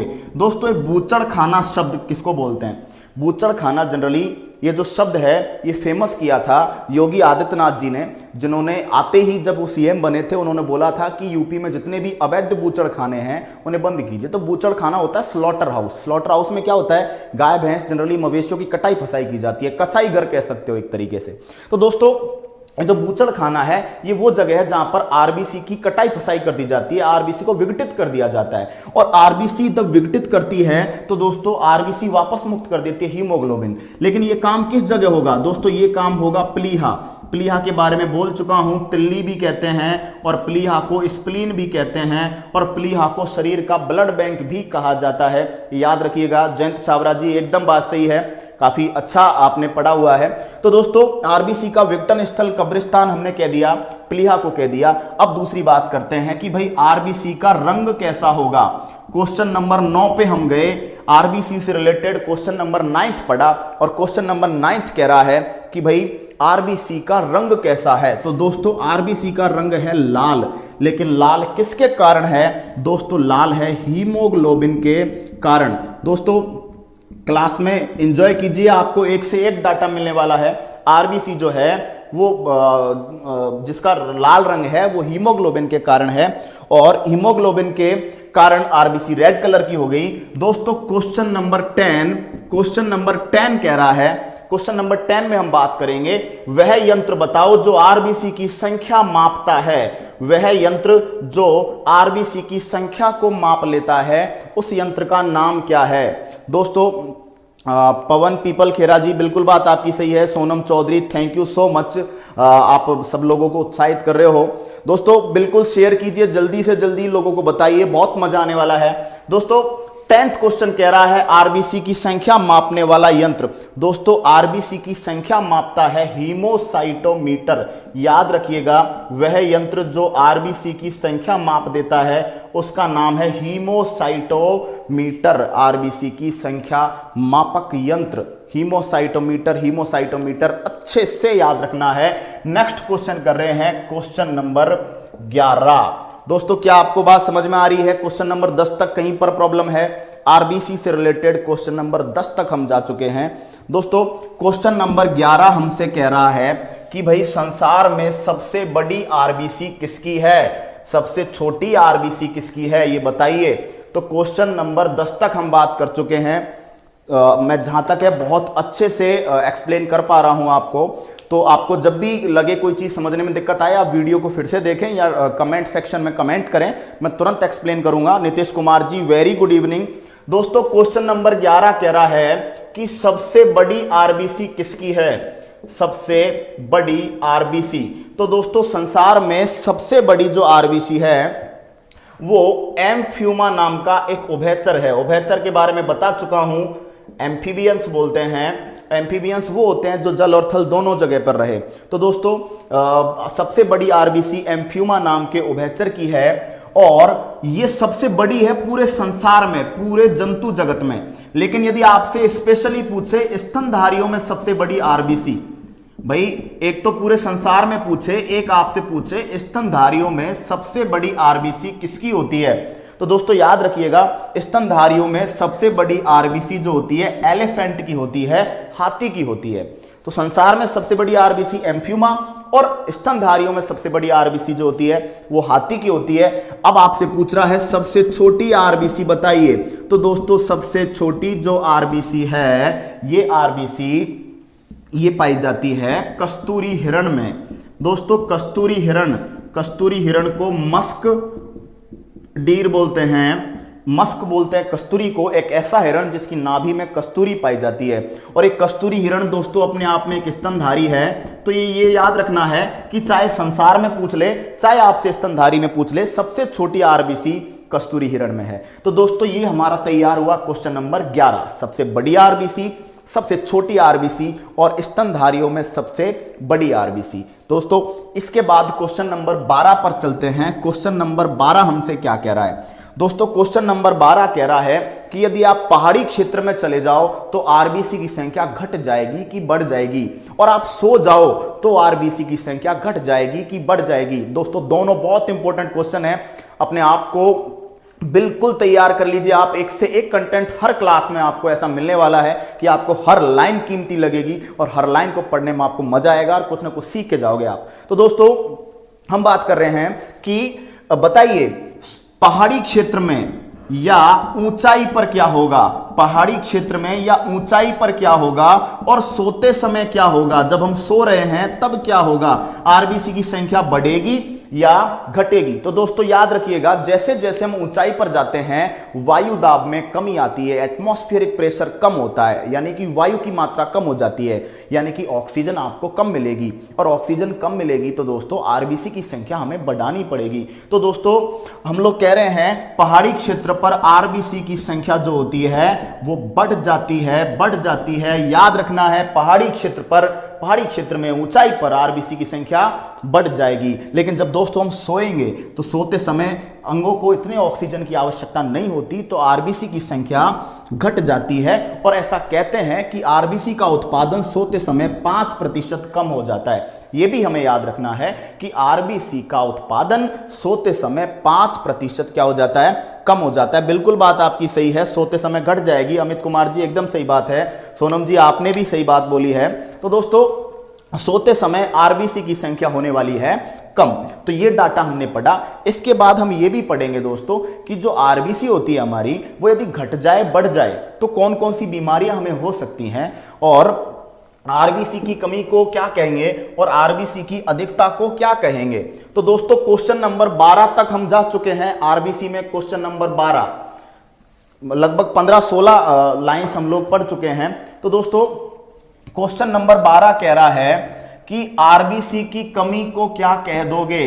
आरबीसी की कमी हो जाए या हीमोग्लोबिन की कमी हो जाए या आयरन, हीमोग्लोबिन में आयरन होता है, मैं कल बता चुका हूं, आयरन की कमी हो जाए तो दोस्तों हमें जो रोग होता है उसे हम कहते हैं एनीमिया, और एनीमिया को बोल देते हैं रक्ताल्पता, रक्त की अल्पता। एनीमिया को कह देते हैं खून की कमी, या आप सिंपल भाषा में कह सकते हो अरक्तता। ए का मतलब होता है नहीं और रक्तता का मतलब रक्त का होना। तो दोस्तों एनीमिया कह सकते हो, रक्ताल्पता कह सकते हो, खून की कमी कह सकते हो, अरक्तता कह सकते हो। कब? जब आरबीसी की संख्या कम हो जाए। और लेकिन जब आरबीसी की संख्या बढ़ जाए, आरबीसी की संख्या क्या हो जाए दोस्तों? बढ़ जाए। आरबीसी की संख्या बढ़ जाए तो दो नाम दोगे, दोनों के दोनों सही है। एक तो पॉलीसाइथेमिया, पॉलीसाइथेमिया, और दूसरा नाम आप दोगे पॉलीसाइफोनिया। याद रखिएगा, पॉलीसाइथेमिया और पॉलीसाइफोनिया दोनों ऑप्शन में एक साथ नहीं मिलेंगे, दोनों ही फॉर्म्स करेक्ट हैं। आरबीसी की संख्या में कमी हो जाए तो एनीमिया कह देते हैं, और आरबीसी की संख्या में बढ़ोतरी हो जाए तो दोस्तों इसे हम पॉलीसाइथेमिया के नाम से जानते हैं। अच्छा, आयरन की कमी हो गई तो भी एनीमिया होगा। दोस्तों आयरन ब्लड का घटक है, मैंने पहले बात की है, इसीलिए हम देखते हैं कि जो गांव में डिस्पेंसरी है या फिर जो सरकारी स्कूल हैं उनमें छोटे बच्चों के लिए और जो गर्भवती महिलाएं हैं, जो प्रेग्नेंट फीमेल्स हैं, उनके लिए आयरन की नीले रंग की गोलियां फ्री में बंटवाई जाती है ताकि आयरन की अच्छे से उपलब्धि हो। और आयरन अच्छा रहेगा तो जो आयरन है वो जल्दी जल्दी हीमोग्लोबिन की मात्रा बढ़ाएगा, और हीमोग्लोबिन की मात्रा बढ़ेगी तो ऑक्सीजन की सप्लाई बॉडी में अच्छे से होगी। तो दोस्तों एक प्रजाति है अफ्रीका में, अफ्रीका में एक प्रजाति है जिसका नाम है बांदू प्रजाति। दोस्तों अफ्रीका में जो बांदू प्रजाति है, वहां के जो लोग हैं वे लोग क्या करते हैं, शराब पीते हैं लोहे के पात्र में, लोहे के बर्तन में वो लोग रखते हैं शराब। और दोस्तों वो शराब जब पीते हैं तो अल्कोहल के साथ लोहे के जो सॉलिड कण हैं, ठोस कण हैं, वे अंदर जाते हैं बॉडी में। होता है कि नहीं होता? या फिर जो लोग लोहे की खदान में काम करते हैं वहां पर धूल उड़ती है, धूल में लोहे के कण पाए जाते हैं, लोहे के जो कण हैं वे बॉडी में अंदर जाते हैं। तो ऐसे लोग जो लोहे की खदान में काम करते हैं या जो लोग अफ्रीका की बांदू प्रजाति के लोग में पाए जाते हैं, उनमें लोहे के शुद्ध कणों की, ठोस कणों की मात्रा बढ़ जाती है, और बढ़ने के कारण उनमें जो रोग होता है उसे लोहमयता कहते हैं, उसे इंग्लिश में सैडेरोसिस कहा जाता है। तो दोस्तों याद रखिएगा कि वे लोग जो लोहे की खदानों में काम करते हैं या वे लोग जो अफ्रीका की बांदू प्रजाति में पाए जाते हैं, उन लोगों में स्पेशली लोहे के ठोस कणों की मात्रा बढ़ जाती है, और लोहे के ठोस कणों की मात्रा जब बढ़ जाती है तो इस अवस्था को हम कह देते हैं दोस्तों सैडेरोसिस, लोहमयता। तो मैं जहां तक मानता हूं आरबीसी से रिलेटेड जितने भी क्वेश्चंस हैं उन पर हम लोग अच्छे से उनको समझ पा रहे हैं। अब जाते हैं क्वेश्चन नंबर 13 की ओर। दोस्तों क्वेश्चन नंबर 13 हमसे क्या कह रहा है? क्वेश्चन नंबर 13 हमसे कह रहा है कि बताइए आरबीसी का काम क्या है यार, आरबीसी करती क्या है? तो दोस्तों आरबीसी का कार्य है, आरबीसी का कार्य है बॉडी में ऑक्सीजन का परिवहन करना, बॉडी में ऑक्सीजन का परिवहन करना। तो याद रखिएगा कि आरबीसी का कार्य है बॉडी में ऑक्सीजन का परिवहन करना, ऑक्सीजन को अच्छे से फ्लो करना। तो दोस्तों यहां तक हम लोगों ने आरबीसी से रिलेटेड जितने भी क्वेश्चंस थे जो एग्जाम्स में पूछे गए हैं, जो एग्जाम्स में पूछे जाने की संभावना है, वो सब का सब हमने कंप्लीट किया। एक रोग की मैं बात आपसे करना चाहूंगा लास्ट में, पीलिया। दोस्तों जो पीलिया रोग है जिसे कि हम जॉन्डिस कहते हैं, पीलिया रोग में क्या होता है, आरबीसी की संख्या धीरे धीरे कम होने लगती है। क्यों? क्योंकि हीमोग्लोबिन का निर्माण प्रॉपर नहीं हो पाता, तो आरबीसी की संख्या धीरे धीरे कम होने लगती है। धीरे धीरे कम होने के कारण रुधिर का जो रंग है वो लाल से धीरे धीरे पीला पड़ने लग जाता है, फीका पड़ने लग जाता है, और फाइनली जो रंग है वो जैसे जैसे रोग की तीव्रता बढ़ती है, रोग बहुत गंभीर होता जाता है, वैसे वैसे होगा क्या कि रंग फीका पड़ता जाएगा ब्लड का। गांव में ऐसा भी कहते हैं कि पीलिया रोग में खून का पानी हो जाता है, ब्लड जो होता है पानी हो जाता है। तो दोस्तों पानी नहीं होता, जनरली उसका रंग बहुत फीका पड़ जाता है। तो हमारी आंखें, हमारी स्किन, हमारे नाखून, होठ आदि सब पीले पड़ जाते हैं। तो कुछ लोग देखकर हमें पहचान जाते हैं कि हमारे शरीर में खून की कमी है या फिर हमारे शरीर में जो पीलिया जैसा कोई रोग है। तो दोस्तों ये बात थी हमारी आरबीसी की। मैं जहाँ तक मानता हूँ सबको समझ में आया होगा। किसी को भी आरबीसी से रिलेटेड कहीं पर भी कोई भी डाउट हो, आप कमेंट सेक्शन में कमेंट कर सकते हैं और मैं आपकी जो भी प्रॉब्लम्स होंगी उनको सॉल्व करूँगा। दोस्तों अब बात को आगे बढ़ाते हैं और बात को आगे बढ़ाने के बाद हम चलते हैं डब्ल्यूबीसी की ओर। दोस्तों डब्ल्यूबीसी की जब बात करेंगे तो वही काम करेंगे, डब्ल्यूबीसी में भी हम लोग क्वेश्चन तैयार करेंगे। डब्ल्यूबीसी का वही पहला क्वेश्चन, डब्ल्यूबीसी का पहला क्वेश्चन बनेगा कि डब्ल्यूबीसी का उपनाम बताइए। क्वेश्चन नंबर 1, डब्ल्यूबीसी का उपनाम बताइए। तो दोस्तों डब्ल्यूबीसी का जो उपनाम होगा वो उपनाम होगा श्वेत रुधिर कणिका, श्वेत रुधिर कणिका। और डब्ल्यूबीसी का दूसरा नाम होगा ल्यूकोसाइट। इंग्लिश में स्पेशली याद रखिएगा ल्यूकोसाइट, और शुद्ध हिंदी में नाम दे देते हैं श्वेताणु। श्वेत है जो अणु वह हो जाएगा दोस्तों श्वेताणु। तो ये हमें स्पेशली याद रखना है कि जो नाम होगा वो क्या होगा, श्वेत रुधिर कणिका, ल्यूकोसाइट, श्वेताणु। इसके बाद नंबर 2 पर हम बात करेंगे कि भाई डब्ल्यूबीसी का निर्माण स्थल क्या होगा। आरबीसी का निर्माण स्थल हमने भ्रूण में अलग पढ़ा था और उसके बाद हमने वयस्क में अलग पढ़ा था, लेकिन हम लोग डब्ल्यूबीसी का निर्माण स्थल जो पढ़ेंगे वो 3 अंग पढ़ेंगे। पहला पढ़ेंगे पीली अस्थि मज्जा, येलो बोन मैरो, मैं बता चुका हूं पहले, पीली अस्थि मज्जा। दूसरा हम पढ़ेंगे थाइमस ग्रंथि, ये नाम आपको स्पेशली अलग से ध्यान रखना है, थाइमस ग्लैंड। और तीसरा हम पढ़ने वाले हैं प्लीहा। दोस्तों ये प्लीहा वो जगह थी जहां पर आरबीसी खत्म हो रही थी, नष्ट हो रही थी। तो दोस्तों नहीं, हरीश शर्मा जी, थ्रोम्बोसाइट नहीं है। थ्रोम्बोसाइट जो नाम होता है वो प्लेटलेट का होता है, डब्ल्यूबीसी का नाम ल्यूकोसाइट होता है। क्वेश्चन नंबर 3 पर आते हैं कि भाई आकृति कैसी होगी। तो दोस्तों आरबीसी को याद करते रहिए, साथ में साथ आरबीसी की आकृति जो थी वो डंबलाकार थी, लेकिन डब्ल्यूबीसी की जो आकृति होगी वो इर्रेगुलर होगी। इर्रेगुलर का मतलब अनियमित होती है, अनियमित का मतलब कोई स्पेशल आकृति नहीं है, और स्पेशल आकृति नहीं है तो दोस्तों इस प्रकार से होती है। लेकिन एक चीज आपको बताता हूं मैं, इस प्रकार से आकृति अमीबा की होती है। तो डब्ल्यूबीसी की आकृति को या तो कहते हैं अनियमित या दूसरा नाम देते हैं अमीबॉइड, अमीबाकार। तो दोस्तों डब्ल्यूबीसी की आकृति या तो होती है अनियमित या होती है अमीबाकार। ये अच्छे से याद रखिएगा, एक एक क्वेश्चन एग्जाम में बहुत इंपॉर्टेंट बन के आने वाला है।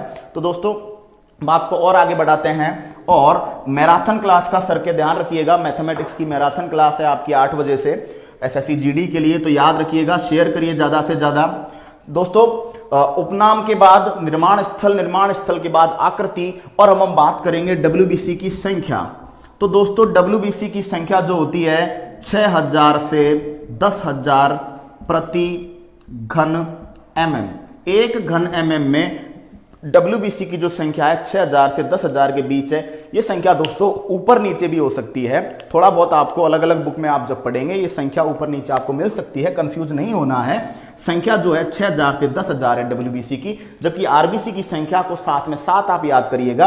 आरबीसी की संख्या 6000 से 10,000 आरबीसी की संख्या 50 से 55 लाख प्रति घन मिलीमीटर के बीच होती है। अब बात करते हैं जीवन काल की कि डब्ल्यूबीसी का जीवन काल क्या होगा। दोस्तों डब्ल्यूबीसी 5 प्रकार की होती है, सबका जीवन काल अलग अलग होता है, लेकिन हम एक सीडीएस एग्जाम में क्वेश्चन आया हुआ है और उसके अकॉर्डिंग हम लेकर चलते हैं 1 से 4 दिन, या कहीं पर आपको 2 से 5 दिन भी मिल जाए तो आप आंसर कर सकते हैं। तो डब्ल्यूबीसी का जो जीवन काल रहेगा या तो 1 से 4 दिन लेकर चले आप, या 2 से 5 दिन लेकर चले। ये हमारा हुआ क्वेश्चन नंबर 5, डब्ल्यूबीसी से रिलेटेड क्वेश्चन नंबर 5। दूसरा दोस्तों डब्ल्यूबीसी का कार्य क्या है, ये क्वेश्चन नंबर 6। दोस्तों डब्ल्यूबीसी का कार्य है रोगों से लड़ना, रोगों से लड़ने में मदद करना। और दोस्तों रोगों से जो लड़ता है जो दुश्मनों से लड़ता है, जो आक्रमणकारियों से लड़ता है दोस्तों, वो जो होता है उसे रक्षक कहते हैं। तो दोस्तों WBC को शरीर की रक्षक कोशिकाएं कहा जाता है, शरीर की गार्ड सेल कहा जाता है। ये क्वेश्चन SSC FCI में आया है। रक्षक कोशिका आपसे पूछा जाए शरीर की रक्षक कोशिका किसे कहते हैं, तो आपका आंसर रहेगा हरीश शर्मा जी, प्रॉब्लम सॉल्व हो जाएगी, डोंट वरी। तो दोस्तों रोगों से लड़ना जो होता है ये कार्य है, इसलिए WBC को शरीर की रक्षक या गार्ड कोशिका कहते हैं। इन्हें ही शरीर के प्रथम सैनिक कहते हैं। एक क्वेश्चन और आता है, शरीर के प्रथम सैनिक, शरीर की प्रथम सुरक्षा पंक्ति किन्हें कहा जाता है, WBC को। दोस्तों यदि आपसे क्वेश्चन पूछा जाए कि यदि कोई भी रोगाणु, कोई भी बाहर से बैक्टीरिया, वायरस हमारी बॉडी में आ गया है तो उससे लड़ने सबसे पहले कौन जाएगा, तो दोस्तों उससे लड़ने सबसे पहले जाएगा WBC। अब दोस्तों WBC लाइक मिलिट्री, भाई WBC वैसे ही है जैसे फौज होती है, पुलिस होती है, और फौज को कहीं ना कहीं फौजियों को ट्रेनिंग तो देनी पड़ती है कि नहीं पड़ती। तो आपसे क्वेश्चन अगला पूछा, क्वेश्चन नंबर 7, कि भैया WBC का ट्रेनिंग सेंटर तो बता दो कि WBC को ट्रेनिंग कहां पर देते हैं, WBC को अपने काम के लिए परफेक्ट कहां किया जाता है। तो दोस्तों WBC को कार्य के लिए परफेक्ट किया जाता है थाइमस ग्रंथि में। तो दोस्तों बहुत इंपॉर्टेंट क्वेश्चन है कि WBC को ट्रेनिंग कहां दी जाती है, थाइमस ग्रंथि में दी जाती है। तो दोस्तों क्वेश्चन नंबर 1 से लेकर और 7 तक हम WBC के बारे में चले गए हैं। ये क्वेश्चंस वही हैं जो क्वेश्चंस हमने RBC को लेकर किए थे कि भाई संख्या क्या होगी, आकृति क्या होगी, कार्य क्या होगा, वगैरह वगैरह। अच्छा एक और चीज आपको बताता हूं, क्वेश्चन नंबर 8, RBC में स्तनधारियों में केंद्रक नहीं होता, तो क्या WBC में भी केंद्रक नहीं होता क्या? दोस्तों याद रखना है बहुत अच्छे से, बहुत अच्छा क्वेश्चन है। RBC में केंद्रक नहीं होता, किस किस को छोड़कर, ऊंट, लामा, जिराफ को छोड़कर, लेकिन WBC में केंद्रक पाया जाता है और स्पष्ट केंद्रक, क्लियर केंद्रक पाया जाता है। तो ये भी आप याद रखेंगे। RBC का रंग जो होता है वो रेड रंग था। यहां नेक्स्ट क्वेश्चन तैयार हुआ कि WBC का रंग बताइए, तो नाम से तो पता चल गया श्वेत रुधिर कणिका, लेकिन 2 कलर आप देंगे, या तो आप बात करोगे श्वेत या आप कह सकते हो कलरलेस। क्यों? क्योंकि श्वेत कोई स्पेशल कलर नहीं होता है। श्वेत और काला इन दोनों के लिए आप कलरलेस शब्द का प्रयोग कर सकते हो, कोई भी प्रॉब्लम नहीं है। तो क्वेश्चन नंबर 9 तक हम लोग आ चुके हैं कि WBC की कौन कौन सी हम लोग क्वेश्चन तैयार कर पाए। तो दोस्तों आगे बात को बढ़ाते हैं, आगे हम देखते हैं कि भाई WBC की कमी हो जाए, अधिकता हो जाए तो क्या होगा। तो दोस्तों इन टर्म्स को आपको याद रखना है, लिख लिख के आप याद करेंगे ताकि आपको इजीली ये याद हो जाएं। बार बार जब आप इन चीज़ों को रिपीट करेंगे तो अच्छे से आपका सिलेक्शन होगा। तो दोस्तों हम बात कर रहे हैं WBC की कमी। तो दोस्तों कमी के लिए हम पीनिया वर्ड यूज करते हैं। WBC की कमी को हम ल्यूकोपीनिया या लाइकोपीनिया कहेंगे। WBC की कमी जब हो जाए तो ल्यूकोपीनिया या लाइकोपीनिया कहेंगे, और जब WBC की अधिकता हो जाए तो दोस्तों अधिकता के लिए हम जो वर्ड यूज करेंगे वो रहेगा ल्यूकोसाइटोसिस। तो याद रखना है WBC की जब अधिकता हो जाए तो उसे ल्यूकोसाइटोसिस के नाम से जानते हैं, और जब कमी हो जाए तो लाइकोपीनिया या ल्यूकोपीनिया कहते हैं। दोस्तों पवन कुमार जी PDF अवेलेबल करवाई जाएगी, अभी उसमें थोड़ा समय लगेगा, काम चल रहा है। तो दोस्तों आप लोग थोड़ा ये जो प्रॉब्लम बफर के बारे में आप कह रहे हैं सॉल्व करवा दी जाएगी, डोंट वरी, थोड़ा समय लग सकता है। तो दोस्तों हम देख रहे हैं WBC की कमी जो है ल्यूकोपीनिया, लाइकोपीनिया कहलाएगी, और WBC की अधिकता को हम कह देंगे ल्यूकोसाइटोसिस। अब दोस्तों बहुत बातें हमारे दिमाग में आती हैं कि भाई WBC जो है, RBC तो एक ही प्रकार की है, लेकिन WBC जो होती है वो अनेकों प्रकार की होती है। तो WBC के कौन कौन से प्रकार हैं, हम उनको लेकर थोड़ी चर्चा करते हैं। दोस्तों देखिए WBC के प्रकार निम्न हैं, ये सबसे पहले याद रखना है। WBC दोस्तों WBC 2 प्रकार की होती है। एक WBC होती है कणिकामय WBC, ऐसी WBC जिनके, ऐसी कोशिकाएं जिनका जो जीव द्रव्य है, जिनके अंदर भरा हुआ जो लिक्विड है वो कण की फॉर्म में होता है, उन्हें कणिकामय कहते हैं, और जिनमें कण की फॉर्म में नहीं होता उन्हें अकणिकामय WBC कहते हैं। इन्हें कहा जाता है ग्रेन्युलोसाइट, इंग्लिश में इन्हें ग्रेन्युलोसाइट कहते हैं, और इन्हें कहा जाता है अग्रेन्युलोसाइट, अकणिकामय। अब दोस्तों ये दो टाइप हैं, ये अंदर अलग अलग प्रकारों में बटे हुए होते हैं। अंदर अलग अलग प्रकारों में बटे हुए होते हैं तो जनरली इनके 3 टाइप हैं कणिकामय के। देखिए नाम ध्यान रखिएगा, पहली का नाम है न्यूट्रोफिल, न्यूट्रोफिल WBC, दूसरी का नाम है बेसोफिल WBC और तीसरी का नाम है इओसिनोफिल। दोस्तों मैं काम याद करवाऊंगा, टेंशन नहीं लेनी है। पहली का नाम है न्यूट्रोफिल, दूसरी का नाम है बेसोफिल, तीसरी का नाम इओसिनोफिल। और जो अकणिका में WBC है वो भी 2 प्रकार की है। पहली का नाम हम लिख रहे हैं लिम्फोसाइट और दूसरी का नाम हम लिख रहे हैं मोनोसाइट WBC। तो दोस्तों 5 प्रकार की WBC टोटली हो गई। दोस्तों बिल्कुल कणिका युक्त कणिका रहित, सुरेंद्र कुमार जी बात आपकी सही है। जो कणिका में होगा वो कणिका युक्त है और जो अकणिका में होगा वो कणिका रहित है। दोस्तों न्यूट्रोफिल सर्वाधिक मात्रा में पाई जाने वाली WBC है, जो कि रुधिर में WBCओ में 65% पाई जाती है। तो क्वेश्चन पहला बन गया, सबसे ज्यादा पाई जाने वाली WBC कौन सी है? न्यूट्रोफिल है। क्वेश्चन दूसरा बन गया कि सबसे कम पाई जाने वाली WBC बेसोफिल है, जो कि 0.1% से लेकर 0.5% तक पाई जाती है। तो सबसे कम पाई जाने वाली WBC बेसोफिल, सबसे ज्यादा पाई जाने वाली WBC neutrophil. Question number next कह रहा है कि WBC जो 5 है इनमें सबसे बड़ा आकार किसका है, सबसे बड़ी साइज किसकी है? तो दोस्तों मोनोसाइट की साइज जो है वो सर्वाधिक है। सबसे बड़े आकार की WBC मोनोसाइट है और सबसे छोटे आकार की WBC लिम्फोसाइट है, सबसे छोटी WBC। तो दोस्तों 4 क्वेश्चन तो ये तैयार हो गए हमारे। सबसे ज्यादा WBC कौन सी है? न्यूट्रोफिल। सबसे कम WBC बेसोफिल, सबसे बड़ी WBC मोनोसाइट और सबसे छोटी WBC लिम्फोसाइट। दोस्तों एक एक को लिखना है, याद करना है, ये मेरा वादा है। क्वेश्चन जब आएगा तो हमने जो पढ़ाया है, आप जो पढ़ रहे हो उससे बाहर नहीं जाएगा, क्योंकि टॉपिक को मैं 0 से स्टार्ट कर रहा हूं और एंड पर ले जा रहा हूं। हर टॉपिक को 0 टू एंड फुल डिटेल में बात कर रहे हैं। दोस्तों अब इनके कामों की बात कर लेते हैं। दोस्तों ये बेसोफिल और इओसिनोफिल, इन दोनों का काम होता है एलर्जी कंट्रोल। इन दोनों का काम होता है एलर्जी को हैंडल करना। एलर्जी क्या होती है? किसी भी परिस्थिति के लिए हमारे शरीर का हद से ज्यादा प्रतिक्रिया देना।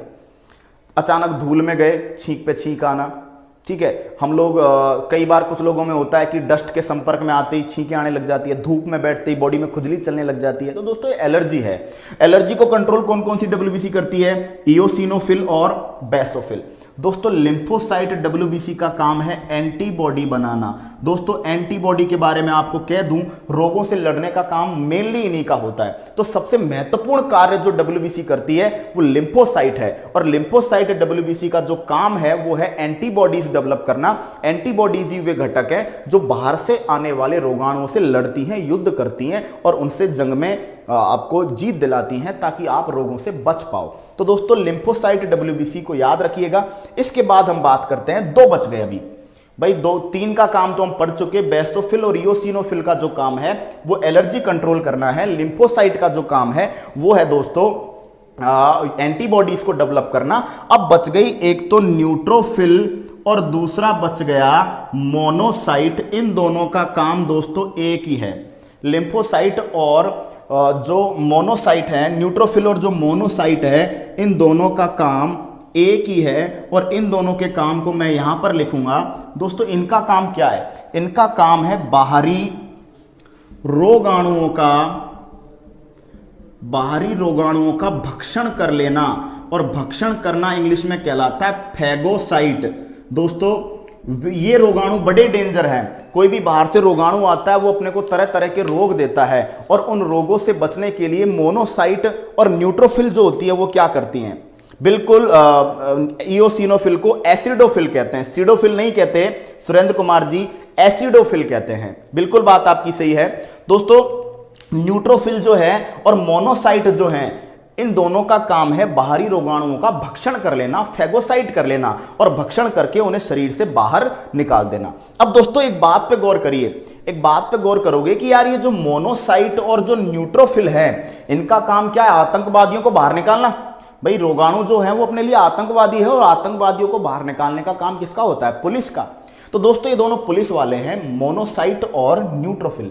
अब मोनोसाइट की साइज है बड़ी, तो ये बड़ा है, बड़ा पुलिस वाला है, और न्यूट्रोफिल की साइज है छोटी, तो ये छोटा पुलिस वाला है। तो इन दोनों के लिए दो शब्द काम में लिए जाते हैं दोस्तों। मोनोसाइट को कहते हैं मैक्रो पुलिसमैन।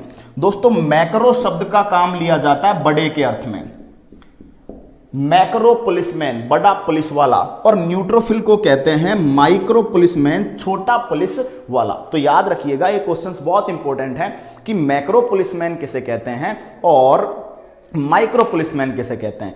कल एक बार जब वापस क्लास होगी, आज टाइम होने वाला है, संदीप यादव जी जीके के लिए आपसे मुलाकात करने वाले हैं। तो दोस्तों बेसोफिल का काम एक बार मैं फिर बताऊंगा। बेसोफिल 2-3 प्रकार के पदार्थों का उत्पादन करता है जिन्हें हिस्टामिन, सेरोटोनिन, हेपेरिन आदि बोलते हैं। तो उन पदार्थों का क्या काम है और वो कैसे कैसे काम करते हैं इसके बारे में बात करेंगे। WBC लगभग जो बातें हैं वो कंप्लीट की ओर है। WBC का कुछ सेक्शन है जिसकी हम कल चर्चा करेंगे। तो दोस्तों ज़्यादा से ज़्यादा वीडियोस को शेयर करिए ताकि आपके सभी जो दोस्त हैं, आपके सभी जो साथी हैं वो हमारे चैनल का लाभ उठाएं, हमारे चैनल से पढ़ें। ये पक्का आपसे वादा है, आप या आपका कोई भी दोस्त जब पढ़ेगा तो उसे ये फील होगा कि यहाँ पर कंटेंट के मामले में कहीं पर कोई भी कोताही नहीं बरती जा रही है। तो दोस्तों जल्दी से जल्दी अपने आप को डबल आप खुद करो, शेयर कीजिए, लाइक कीजिए, सब्सक्राइब कीजिए, अपने दोस्तों को जोड़िए ताकि हम लोगों का उत्साह बढ़े और हम लोग ज़्यादा से ज़्यादा अच्छा कंटेंट आपके लिए लेकर आएँ और ज़्यादा से ज़्यादा आपके लिए मेहनत करें। साथ में आपको भी मेहनत करनी है, पूरा जोर लगा देना है। इस बार RRB JEE हम लोग काफ़ी संख्या में आप सबका सिलेक्शन हम लोग देने वाले हैं। तो दोस्तों बस यही चाहता हूं कि आप लोगों को सक्सेस मिले, सफलता आपको मिले, और उस सफलता में एक क्रेडिट, उस सफलता का एक हिस्सा हमारे नाम हो, हमारे चैनल के नाम हो, मेरे नाम हो। बस यही दुआ है, इसके अलावा और कुछ मुझे चाहिए नहीं आपसे। तो दोस्तों मेहनत करिए, मेहनत करते रहना है।